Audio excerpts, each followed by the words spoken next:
गोलोक की अष्टयाम लीला का रहस्य।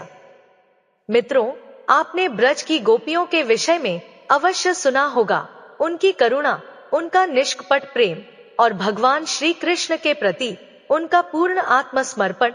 किंतु क्या आप गोलोक वृंदावन के उस अत्यंत गोपनीय रहस्य से परिचित है जिसे मंजरी तत्व कहा जाता है? यह तत्व ऐसा है जहां प्रेम में अधिकार नहीं, समीपता में भी संकोच नहीं और सेवा में स्वयं का कोई अस्तित्व नहीं रहता। तो कौन है ये गुप्त मंजरियां? वे कौन सी दिव्य शक्तियां हैं जिनका प्रवेश वहां भी है जहां अष्ट सखियां तक मर्यादा के कारण ठिठक जाती है? और सबसे बड़ा प्रश्न, वेदों और शास्त्रों में इस तत्व को इतना गोपनीय क्यों रखा गया? आज के इस प्रसंग में हम उन्हीं 8 प्रधान और रहस्यमयी मंजरियों के तत्व पर आवरण हटाने का प्रयास करेंगे।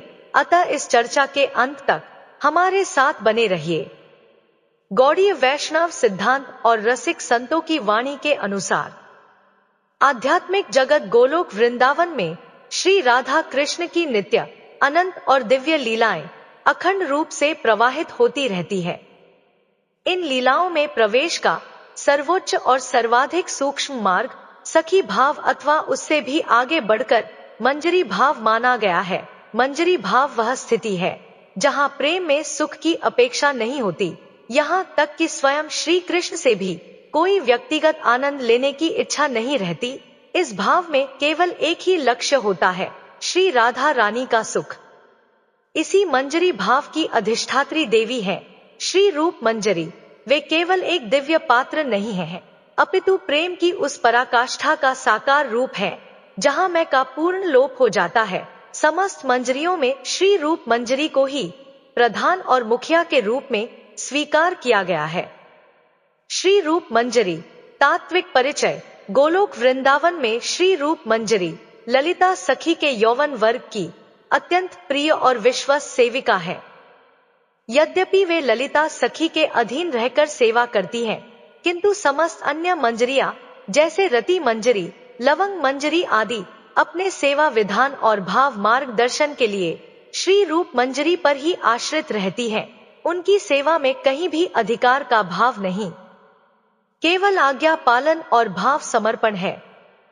गौर लीला में पहचान द्वापर युग की श्री कृष्ण लीलाओं में जो श्री रूप मंजरी है, वही गौर लीला में एक अत्यंत गोपनीय और तात्विक रूप से प्रकट होती है, जहां मंजरी भाव भक्ति के शिखर के रूप में प्रतिष्ठित होता है।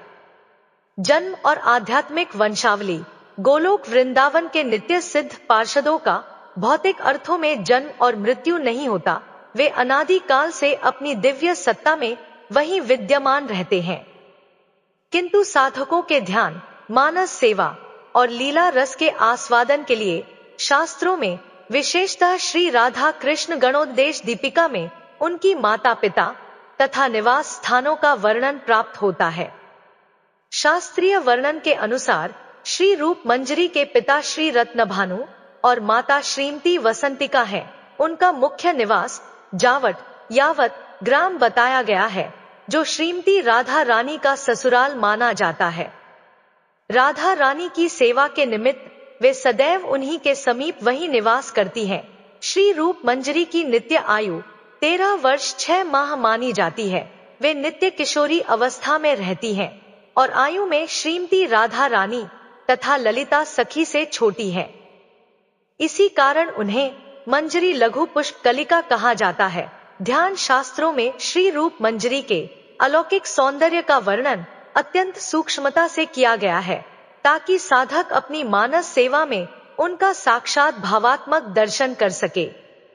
गोरोचन के समान बताया गया है। गोरोचन एक अत्यंत दुर्लभ, पवित्र और तेजस्वी पीला पदार्थ होता है, अर्थात उनकी त्वचा तपे हुए स्वर्ण और केसर के मिश्रण से दीप्तिमान आभा से युक्त होती है। वे मयूर पिच अर्थात मोरपंख के रंग की साड़ी धारण करती हैं।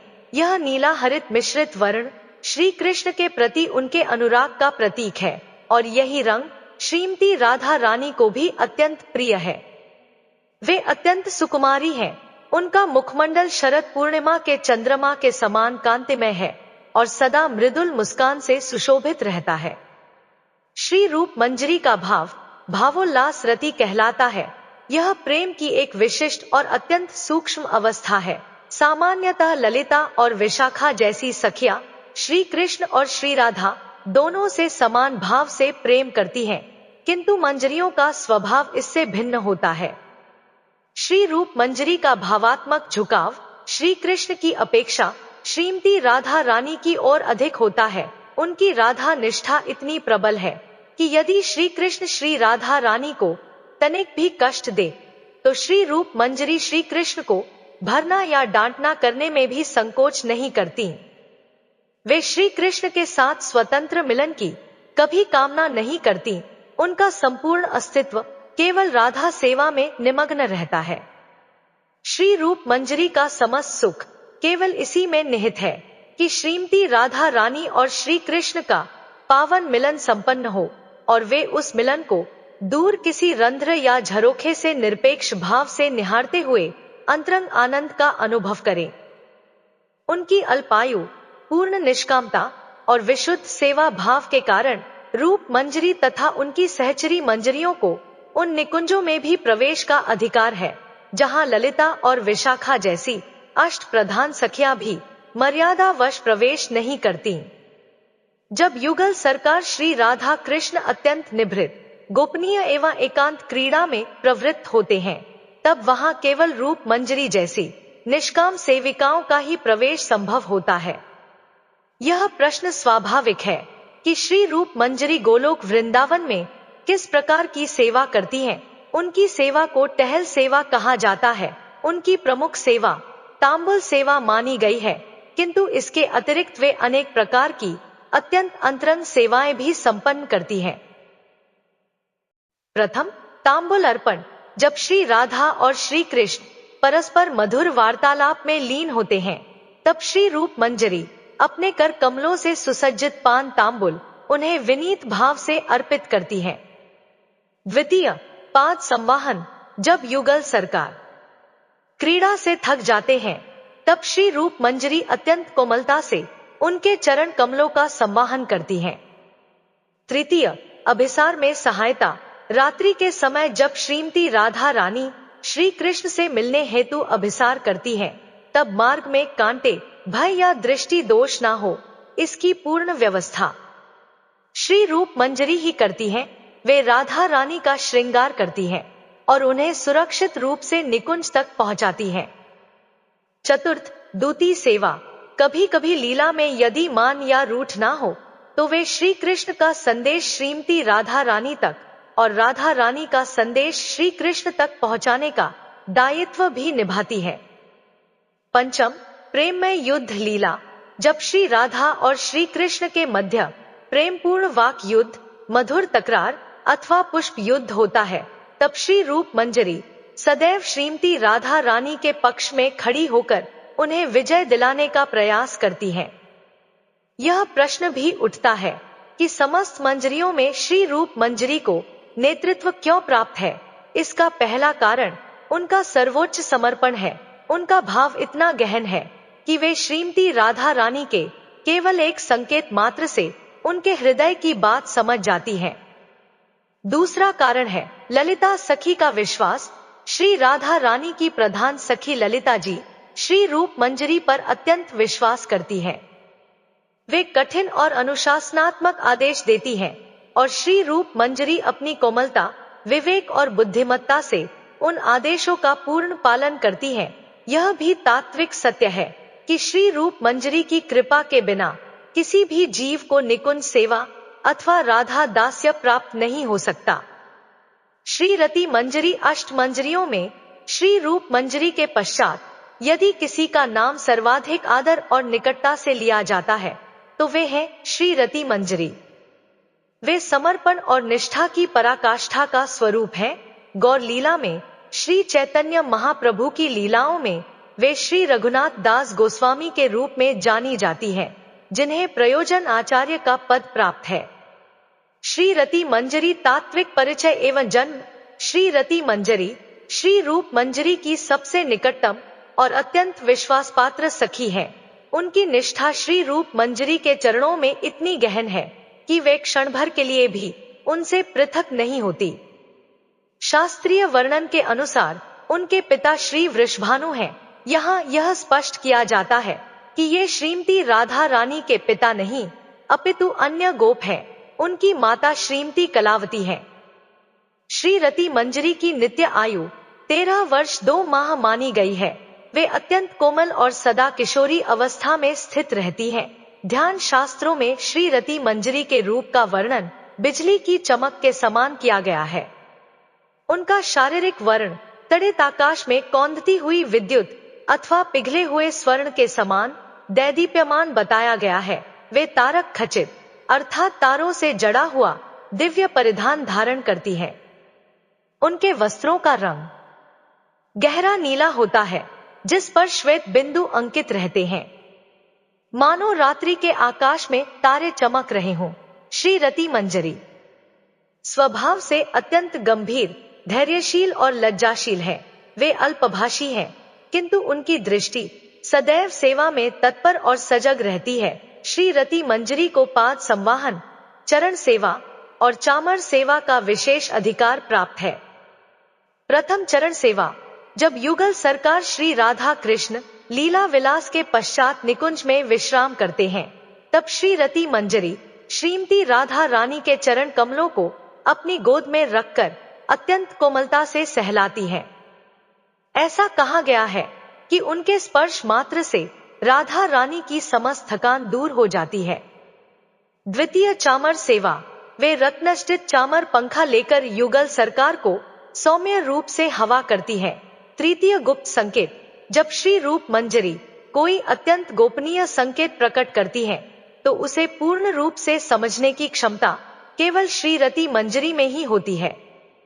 श्री रति मंजरी का भाव यह शिक्षा देता है कि दासानुदास अर्थात दास का भी दास बनना कितना गौरवपूर्ण है। वे प्रत्यक्ष रूप से श्री कृष्ण की सेवा की अपेक्षा श्री राधा रानी की सेवा को और उससे भी अधिक श्री रूप मंजरी की सेवा को महत्व देती है।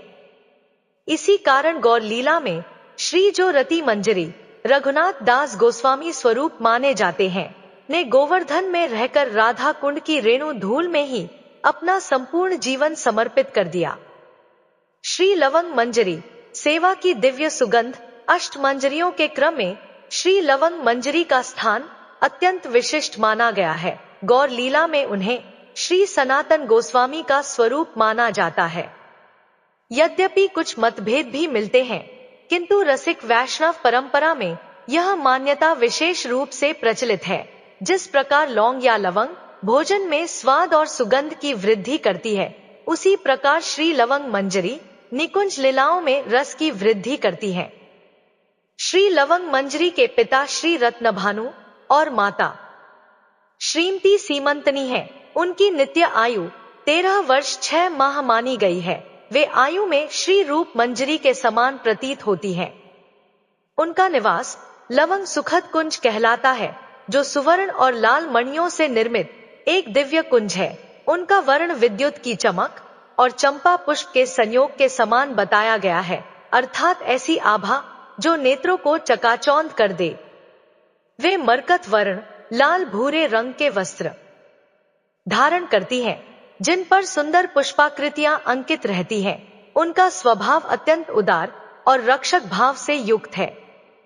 लीला के प्रसंगों में कभी कभी जब श्री राधा रानी मान या रूठने का अभिनय करती हैं, तब श्री लवंग मंजरी उन्हें स्नेहपूर्वक समझाने का दायित्व भी निभाती है। उनके नाम लवंग का सीधा संबंध उनकी मुख्य सेवा से है। प्रथम तांबुल मसाला सेवा, जब श्री रूप मंजरी पान तांबुल की रचना करती हैं, तब उसमें प्रयुक्त होने वाले विशेष सुगंधित द्रव्यों जैसे लौंग और इलायची का चयन और संग्रह श्री लवंग मंजरी ही करती है। द्वितीय माला गूंथना, वे विविध रंगों के पुष्पों से वैजयंती माला और वनमाला गूंथने में अत्यंत निपुण है। तृतीय रक्षण सेवा, एक अत्यंत रसमय वर्णन मिलता है कि जब राधा रानी निकुंज में विराजमान होती हैं, तब कपि अथवा बंदरों के भय से उनकी रक्षा करने का दायित्व श्री लवंग मंजरी का होता है। यह सेवा प्रतीकात्मक भी है। वे चंचल मनरूपी बंदरों को लीला स्थल से दूर रखती है। श्री लवंग मंजरी संबंध ज्ञान की अधिष्ठात्री मानी जाती है। वे यह सिखाती हैं कि भगवान के साथ जीव का संबंध केवल भय या औपचारिक आदर का नहीं, अपितु अत्यंत आत्मीय और स्नेहपूर्ण होना चाहिए।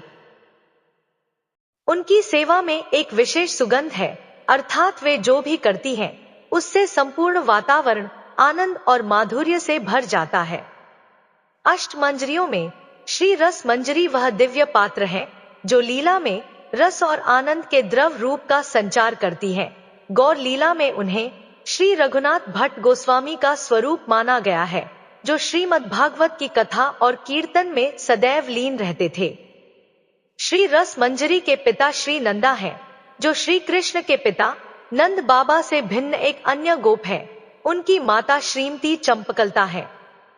उनकी नित्य आयु 13 वर्ष मानी गई है।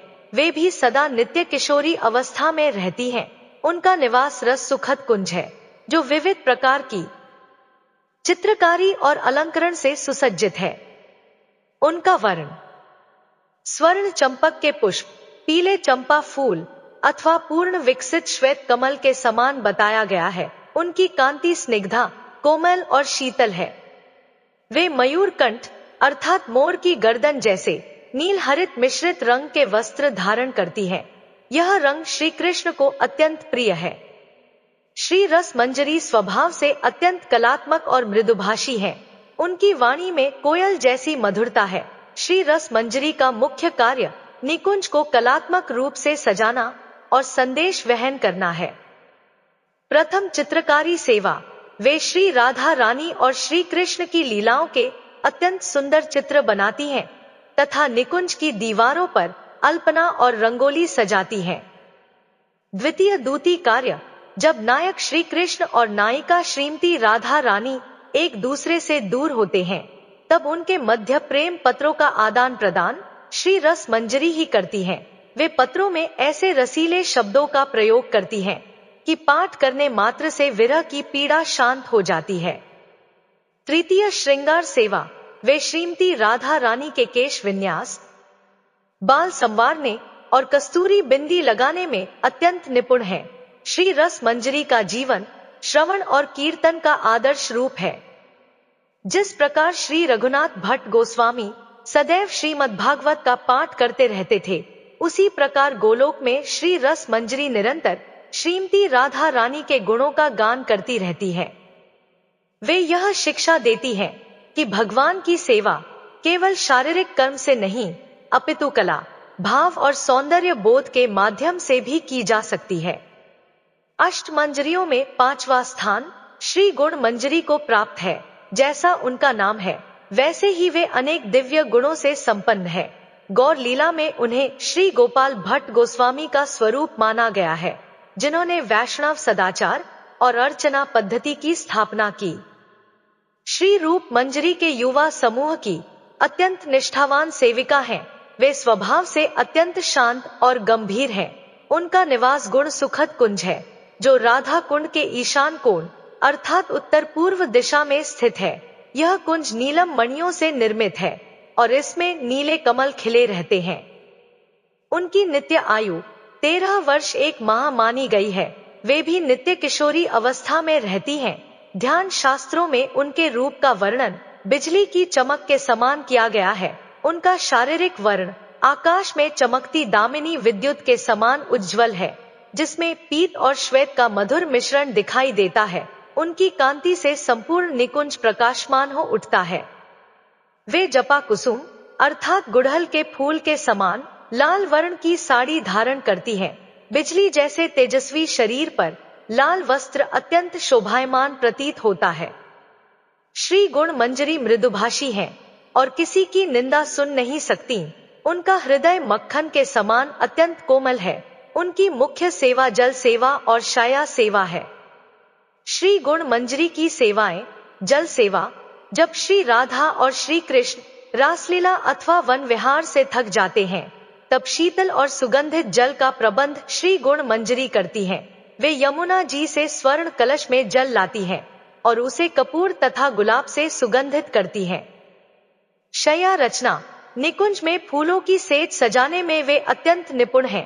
उन्हें भली भांति ज्ञात है कि कौन से पुष्प कोमल है और कौन से पुष्प राधा रानी को कष्ट पहुंचा सकते हैं। इसलिए वे पुष्प पंखुड़ियों को चुन चुनकर शैया का निर्माण करती हैं।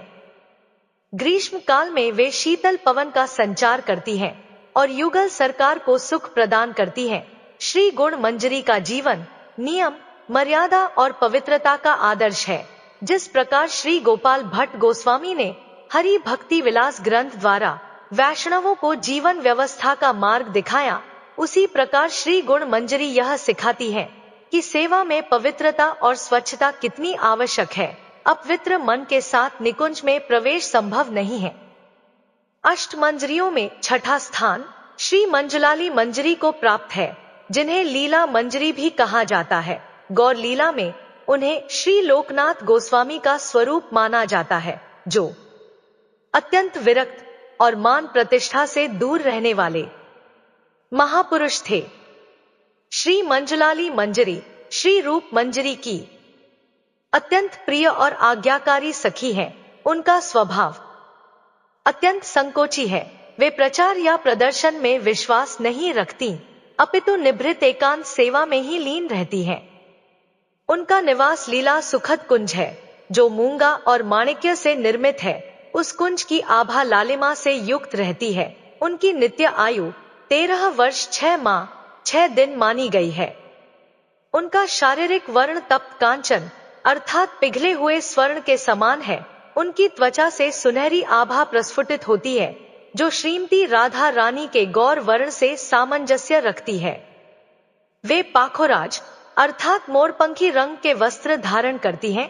कुछ स्थानों पर यह भी वर्णन मिलता है कि वे लाल वर्ण के वस्त्र पहनती हैं। वे स्वभाव से अत्यंत लज्जाशील हैं और श्री कृष्ण के समक्ष बहुत कम आती हैं। उनकी दृष्टि सदैव श्री राधा रानी के चरणों पर ही स्थित रहती है। उनकी प्रधान सेवा वस्त्र श्रृंगार है।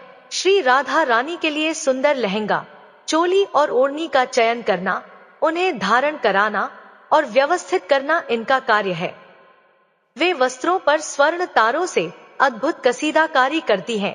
श्री राधा रानी के केश गूंथना और उनमें मोती पिरोना इनकी विशेष कला है। यदि राधा रानी के वस्त्र झाड़ियों में उलझ जाए तो लीला मंजरी ही उन्हें स्नेहपूर्वक सुलझाती है। श्री मंजुलाली मंजरी दैन्य और दीनता की जीवंत मूर्ति है। जिस प्रकार श्री लोकनाथ गोस्वामी ने श्री चैतन्य महाप्रभु से यह वर मांगा था कि उनका नाम प्रसिद्ध ना हो और वे मान प्रतिष्ठा से दूर रहें, उसी प्रकार श्री मंजुलाली मंजरी भी अदृश्य रहकर केवल सेवा करना चाहती है। वे यह सिखाती हैं कि सच्ची भक्ति प्रसिद्धि में नहीं, अपितु गुमनाम रहकर आंसू बहाने वाली निष्काम सेवा में है। अष्ट मंजरियों में 7वां स्थान श्री विलास मंजरी को प्राप्त है। गौर लीला में उन्हें श्री जीव गोस्वामी का स्वरूप माना जाता है, जो गौड़ीय संप्रदाय के महान दार्शनिक और तत्ववेत्ता माने जाते हैं। श्री विलास मंजरी का स्वभाव अन्य मंजरियों से कुछ भिन्न है। वे कोमल होने के साथ साथ अत्यंत बुद्धिमती और तर्क निपुण भी हैं। उनका निवास विलास सुखद कुंज है, जो वैदूर्य मणियों से निर्मित है।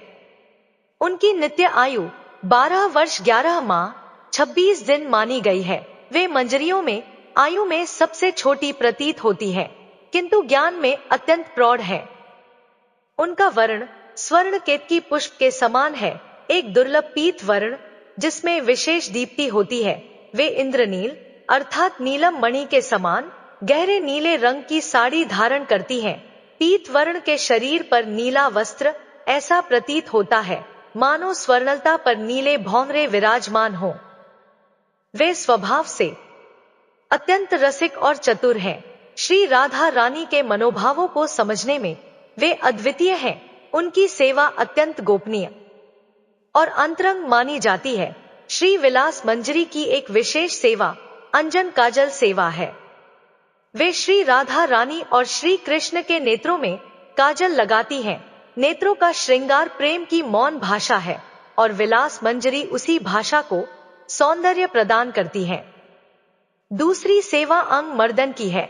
जब राधा रानी नृत्य करके थक जाती हैं, तब विलास मंजरी उनके अंगों को दबाकर और तेल से मालिश करके विश्रांति देती हैं। तीसरी सेवा शास्त्र विनोद की है।